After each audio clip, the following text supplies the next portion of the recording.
இயேசு கிறிஸ்துவின் இனிதான நாமத்தினால உங்கள் அனைவருக்கும் என்னுடைய வாழ்த்துல சொல்லிக் கொள்கிறேன். இன்று நாம் தியானிக்க போகிற வசனங்களின் தலைப்பு என்னவென்றால் இரவும் பகலும். இரவும் பகலும் அப்படி என்ன செய்யணும்னு வேதம் சொல்லியிருக்கிறது. அதை தான் நம்ம படிக்க போகிறோம். சங்கீதம் 1 அதிகாரத்திலேருந்து நம்ம ஆரம்பிக்கலாம். சங்கீதம் 1 ரொம்ப ஃபேமஸான சங்கீதம் தான், நமக்கெல்லாம் மனப்பாடமாக கூட நிகருக்கு தெரிஞ்சிருக்கும். நான் படிக்கிறேன் முதல் 3 வசனங்கள். துன்மார்க்கருடைய ஆலோசனை நடவாமலும் பாவிகளுடைய வழி நில்லாமலும் பரியாசக்கார உட்காரமிடத்தில் உட்காராமலும் கர்த்தருடைய வேதத்தில் பிரியமாயிருந்து இரவும் பகலும் அவருடைய வேதத்தில் தியானமாயிருக்க மனுஷன் பாக்கியவான். இரவும் பகலும் அவருடைய வேதத்தில் தியானமாயிருக்கிற மனுஷன் பாக்கியவான் அப்படின்னு சொல்லியிருக்கு. அவனுக்கு அப்படிப்பட்ட மனுஷனுக்கு என்ன கிடைக்குமா? அவன் நீர்க்கால்களின் ஓரமாய் நடப்பட்டு தன் காலத்தில் தன் கனியை தந்து இலை உதிராது இருக்கிற மரத்தை போல் இருப்பான். தன்னுடைய காலத்தில் தன் கனியை தருகிற மரத்தை போல் இருப்பான், இலையுதிராத மரத்தை போல் இருப்பான். அவன் செய்வதெல்லாம் வாய்க்கும். இப்படிப்பட்ட ஆசீர்வாதத்தை பெறப்போகிற மனுஷன் என்ன காரியம் செய்கிறான்? இரவும் பகலும் தேவனுடைய வேதத்தில் தியானமாக இருக்கிறான். இரவும் பகலும் எப்படி ஒரு வேதத்தில் நம்ம தியானமாக இருக்க வேண்டும்? அப்படி என்றால் நம்ம செய்ய வேண்டிய எல்லா வேலையும் தூக்கி போட்டுட்டு வேதத்தையே தூக்கி வச்சு 24 மணி நேரமும் அதையே படித்து கொண்டு இருக்க வேண்டுமா? வேறு எந்த வேலையும் செய்யக்கூடாதா? இதையா கர்த்தர் எதிர்பார்க்கிறார்? அப்படி அல்ல. நம்மளுடைய வேலைகளை நம்ம செய்ய வேண்டியதாக இருக்குது. நம்மளுடைய வீட்டு காரியங்கள், நம்முடைய வெளியில் நம்ம செய்ய வேண்டிய காரியங்கள் எல்லாவற்றையும் நம்ம செய்து தான் ஆக வேண்டும். அப்படி செய்து கொண்டு இருக்கும்போது கூட தேவனுடைய வார்த்தையை நம்ம தியானிக்க நம்மளால் முடியும். ஏன்னா நம்ம நம்மளுடைய மைண்டு, நம்மளுடைய பிரெயின் எப்போவுமே எதையாவது யோசிச்சுக்கிட்டே இருக்கும். நம்ம சும்மா உட்காந்துருந்தா கூட அந்த பிரெயின் சும்மாவே இருக்காது, எதையாவது யோசித்து கொண்டு இருக்கும். ஏதாவது பிரச்சனைகளுக்கு சொல்யூஷனை தேடிக்கொண்டிருக்கும், இல்லைன்னா ஏதாவது நடந்த காரியங்களை குறித்து யோசித்து கொண்டு இருக்கும், இல்லை நடக்க போகிற காரியங்கள் அது எப்படியா இருக்குமோன்ட்டு அதை பற்றி யோசித்து கொண்டிருக்கும், எதையாவது யோசித்து கொண்டிருக்கும். அந்த எதையாவதுங்கிற இந்த காரியத்தில் நம்ம இந்த வேதத்தை கொண்டு போய் வைக்கணும். வேத புத்தகத்தில் நம்ம படிக்கிற வசனங்களை கொண்டு அந்த பிரெயினில் கொண்டு நம்ம சேர்த்துட்டே இருந்தோம்னா அது எதையாவது யோசிக்கிறதுக்கு பதிலாக வேதத்தை பற்றி தியானிக்க ஆரம்பிச்சிடும். நம்ம வாசித்த வசனங்களை தியானிக்க ஆரம்பிச்சிடும். அந்த வசனங்கள் மூலமாக ப்ராப்ளங்களை எப்படி சால்வ் பண்ணுகிறதுன்றதை யோசிக்க ஆரம்பிச்சிடும். இப்போ கஷ்டங்கள் வரும்போது சோர்ந்து போகாதபடி, இந்த பாடியை டவுன் ஆக்காதபடி இந்த வசனங்கள் மூலமாக அதை என்லைட் பண்ண ஆரம்பிக்கும். அப்போ நம்ம பண்ண வேண்டியது, இந்த பிரெயினில் கொண்டு எவ்வளோத்துக்கு எவ்வளோ கர்த்தருடைய வசனத்தையும் அதை தியானத்தையும் நம்ம கொண்டு போய் போடுறோமோ அப்போ அந்த பிரெயின் அதை பற்றி யோசித்து கொண்டே இருக்கும். நம்மளுடைய திங்கிங் அதையே பற்றி யோசி இருக்கும்போது நம்ம எதை பற்றி அதிகமாக திங்கிறோமோ அதை போல் மாறும் இல்லையா? நான் கர்த்தர் தேவன் அன்பாக இருக்கிறார் என்று நம்ம ஒரு காரியத்தை பற்றி யோசித்தேன்னா, தேவன் அன்பாக இருக்கிறார், அவர் எப்படி அன்பாக இருக்கிறார், இடத்துல எப்படி அன்பு கூர்ந்தார், அன்பு கூறுறதுக்கு அவர் என்னெல்லாம் செய்தார், இப்படி யோசிக்க நம்மளும் என்ன பண்ணிடுவோம்? அதை போல் ஒரு அன்புள்ளவர்களாக மாறிடுவோம்.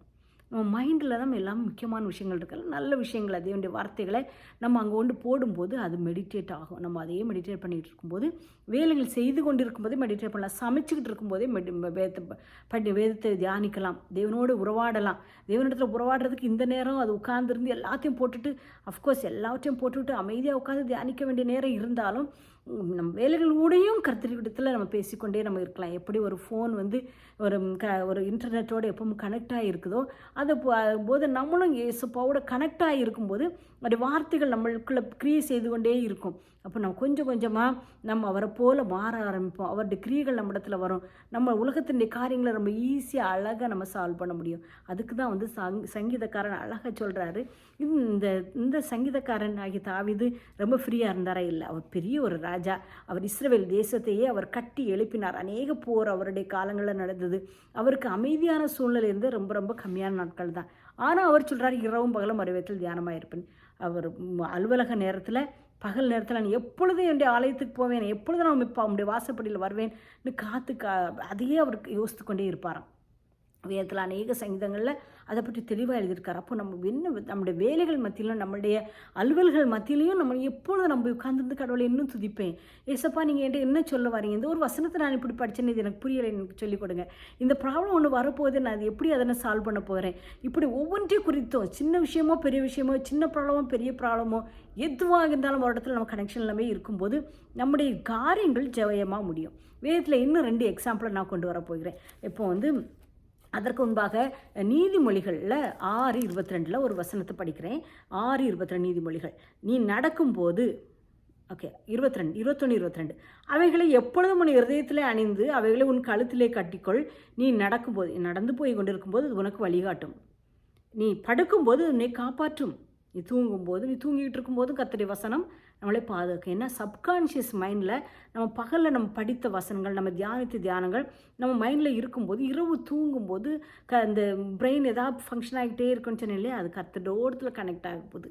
நம்முடைய ஆவி தேவனோட உறவாடுகிறது. அதில் நம்ம வரப்போகிற நம்ம தீங்குக்கெல்லாம் நம்மளை கடவுள் விலைக்கு எப்படியா பாதுகாப்பாருங்கிறது காரணம் வந்து இரவும் பகலும் இப்படி தான் நம்ம இடத்துல தியானிக்கணும். தூங்க போகிறதுக்கு முன்பாக வேதத்தை படித்து ஜெபம் பண்ணிட்டு படுக்கணும். காலையில் எழும்போது ஃபஸ்ட் திங் வேதத்தை படித்து நம்ம முழங்கால் போட்டு ஜெபம் படிச்சுட்டு எழுதணும். இப்படி நம்ம வாழ்க்கையை நம்ம இப்படி நம்ம பழக்க வைத்து கொண்டோம்னா இரவும் பகலும் தியானிக்கக்கூடிய தியானம் நமக்கு வந்து ஈஸியாக ஆரம்பிச்சிடும். 22ஆம் வசனம், நீ விழிக்கும்போது அது உன்னோடய சம்பாஷிக்கும். காலையில் தூங்கும்போது நம்மளை பாதுகாக்குமா, எழும்பும்போது நம்மளோட சம்பாஷிக்குமா. இதுதான் கர்த்தருடைய வேதத்தினுடைய அழகு. ஓகே, கர்த்தர் இதை நம்ம அனுபவித்து பார்க்கும்போது கர்த்தர் நல்லவன் ருசித்து பாருங்கள் அப்படின்னு வேதம் சொல்லியிருக்கு. ருசித்து பார்க்கும்போது தான் நம்ம இதை ரியலைஸ் பண்ணணும். எத்தனையோ மெசேஜஸ் கேட்கலாம், எத்தனையோ எக்ஸ்பீரியன்ஸ் கேட்கலாம். ஆனால் நம்மளுடைய வாழ்க்கையில் நம்ம அதை கொண்டு வரும்போது தான் இப்படி சொல்கிறாங்களே, இது எப்படி முடியும், நான் இப்படி ரொம்ப தியானிக்க முடியும்.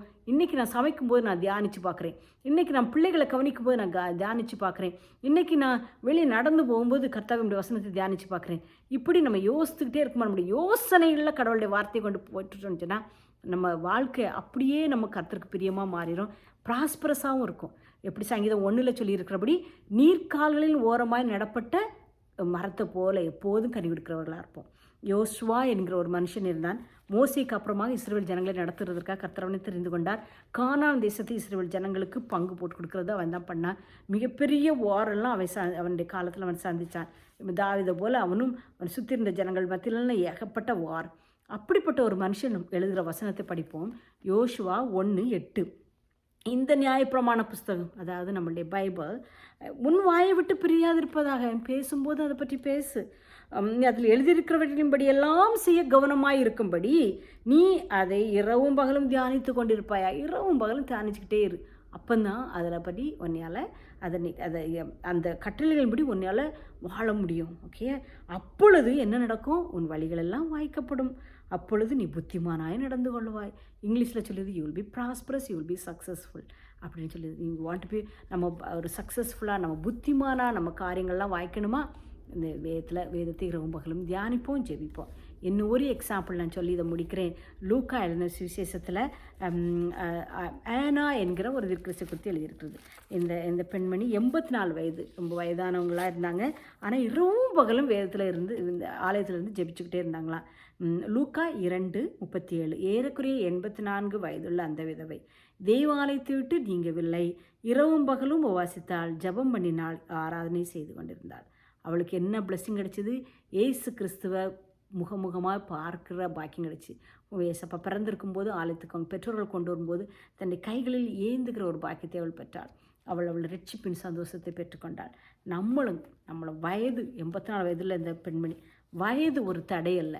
தாவீதை போல் ஒரு பெரிய ராஜா, நீ மிகப்பெரிய பொறுப்புகள் இருக்கலாம், நான் ரொம்ப பிஸி, எனக்கு ரொம்ப ஒர்க் இருக்குது, I don't have time to meditate in the word of காட்னு சொல்கிறதுக்கு காரணமே இல்லை. இந்த யோசுவாவை போல் நிறைய வேலை இருக்குது, எனக்கு நிறைய போர் இருக்குது, நிறைய வேலை இருக்குது, எனக்கு கர்த்தருடைய ஆலயத்திலேருந்து ஜபிக்கிறதுக்கும் உண்மை தியானிக்கிறதுக்கும் எனக்கு நேரம் இல்லைன்னு சொல்லவே முடியாது. அவங்கெல்லாம் செய்தாங்கன்னா நமக்கு எக்ஸ்கியூஸ் சொல்லவே வாய்ப்பில்லை. செய்து பாருங்கள், அதில் கிடைக்கிற பலன் பரிபூர்ணமாக இருக்கும். அதனால் நீங்கள் பெற்றுக்கொள்ளோட பாக்கியம் பெரிதாக இருக்கும். உங்களுக்கு மாத்திரமல்ல, உங்களுடைய குடும்பத்தினர், உங்களுடைய பிள்ளைகள் உங்கள் மூலமாக ஆசீர்வதிக்கப்படுவார்கள். ஏன்னா உங்களுடைய இருதயம் செம்மையாக இருக்கும்போது, உங்களுடைய வார்த்தைகளை நம்ம இருதயத்துக்களை வைத்து அதை சிந்தித்து கொண்டிருக்கும்போது நம்மளுடைய சிந்தனைகள் தெளிவுபடும். நம்மளுடைய சிந்தனைகள் விசுவாச காரியங்களே இருக்கும். எப்பொழுதும் நெகட்டிவாக திங்க் பண்ணாது. கர்த்தருடைய விசுவாசத்தில், கர்த்தர் மேலே விசுவாசத்தில் இன்னும் பலப்படுவோம். கர்த்தர் நமக்கு வைத்திருக்கிற ஆசீர்வாதங்கள் மேலே இன்னும் பலப்படுவோம். அந்த காரியங்கள் நமக்கு ஒவ்வொன்றாய் வாய்க்க பண்ண இன்னும் அதிகமாக கடவுள்கள் வளர நம்மை சுற்றிலும் இருக்கிறவர்கள் வீட்டுக்குள்ளே வெளியேயோ அவர்கள் மனுஷங்கள் நம்மளுடைய நற்கிரிகளை கண்டு தேவனை மகிமைப்படுத்தக்கூடிய அளவுக்கு நம்மளுடைய வாழ்க்கை மாறும்.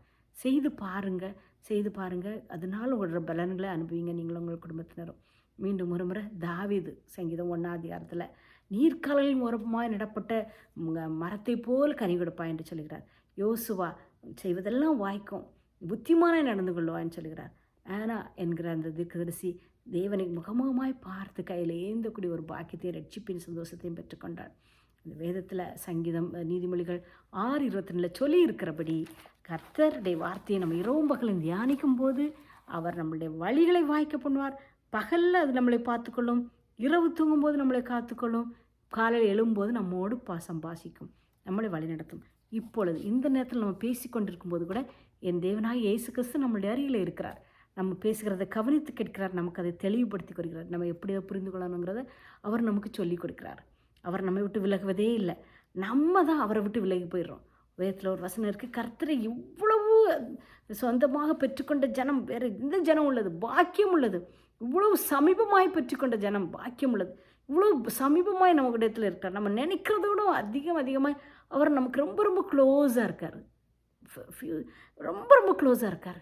அவர் முன்னும் பின்னும் நம்மளை நெருக்கி நம்மளை பாதுகாக்கிற தேவனாக இருக்கிறார், நம்மோடு இருக்கிறவராக இருக்கிறார். ஆனால் அவர் சொல்லுகிற வார்த்தைகள் அநேக நேரத்தில் கேட்க முடியாதபடி நம்மளுடைய காது நம்மளுடைய மைண்டும் அநேக உலக பிரகாரமான காரியங்களில் டியூன் ஆகி போயிடுது. நம்ம அந்த டியூன் எல்லாத்தையும் மாற்றி கர்த்தருடைய வசனத்துக்கு நம்மளுடைய பிரெயின் அந்த டியூன் பண்ணி கொண்டு வந்தோன்னா அவர் சொல்லுகிறத நம்ம காதுகள் புரிந்து கொள்ளும், நம்மளுடைய இருதயம் புரிந்து கொள்ளும். நாமும் அவருடைய வார்த்தைக்கு கீழ்ப்படுகிறவர்களாக இருப்போம். கர்த்தர் நமக்கு வைத்திருக்கிற எல்லா விதமான ஆசீர்வாதங்கள், உலக பிரகாரமான ஆசீர்வாதங்கள், ஆன்மீக பிரகாரமான ஆசீர்வாதங்கள் உங்களுக்கு மாத்திரம் இல்லை, உங்கள் பிள்ளைகளுக்கும் கர்த்தர் தருவாராக. ஒரே ஒரு காரியம் செய்யுங்க, இரவும் பகலும் அவருடைய வேதத்தில் தியானமாயிருங்க.